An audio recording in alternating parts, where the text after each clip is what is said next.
प्रणाम।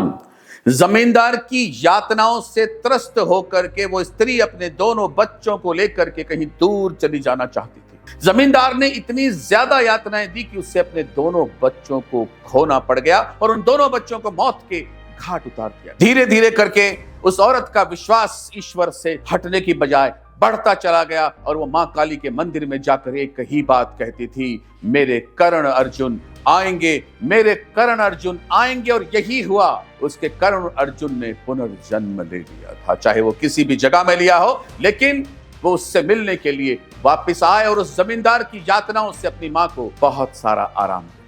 आज के दौर में पुनर्जन्म के ऊपर बहुत सारी फिल्में, बहुत सारे सीरियल्स बन रहे हैं। हम इस बात पर यकीन करते हैं कि नहीं करते हैं कि पुनर्जन्म होता है।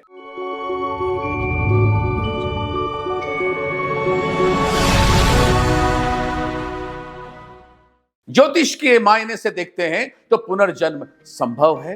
विज्ञान भी बहुत बार पुनर्जन्म के बारे में हाँ तो कभी ना इस तरह से अपनी भाषा का इस्तेमाल करता है। पुनर्जन्म होने के जो योग बनते हैं, ग्रहों के जो संयोग बनते हैं, उनके बारे में सबसे पहले चर्चा करते हैं। कभी कभी मुझे भी लगता है, बहुत सारे लोगों को लगता है कि उनका शायद कहीं ना कहीं से, कोई जन्म से, किसी जगह से नाता है, रिश्ता है, लेकिन उन्हें किस जगह से रिश्ता नाता है ऐसा याद नहीं रहता। तो आज हम चर्चा करते हैं पुनर्जन्म के ऊपर कि कहीं आपका ये पुनर्जन्म तो नहीं है, या जिसका भी पुनर्जन्म होता है वो किन ग्रहों के संयोग से होता है।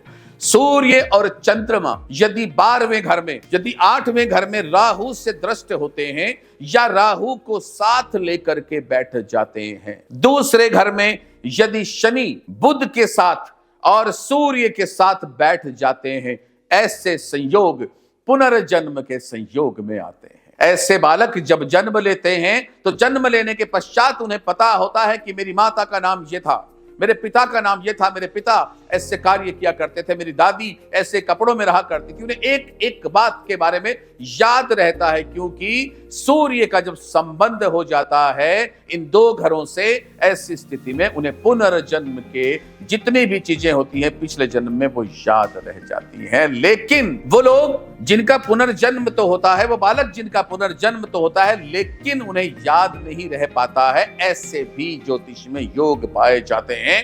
राहु का चंद्रमा के साथ 8वें घर में बैठ जाना, गुरु का राहु के साथ 12वें घर में बैठ जाना, शनि के साथ में किसी ना किसी तरीके से संबंध जब स्थापित हो जाते हैं गुरु या राहु के, तो पैदा होने वाले जातक का पुनर्जन्म तो होता है, लेकिन उसे याद नहीं रहता है कि पिछले जन्म में वो किस घर में, किस तरह से, कहां बड़ा पला पोसा गया था।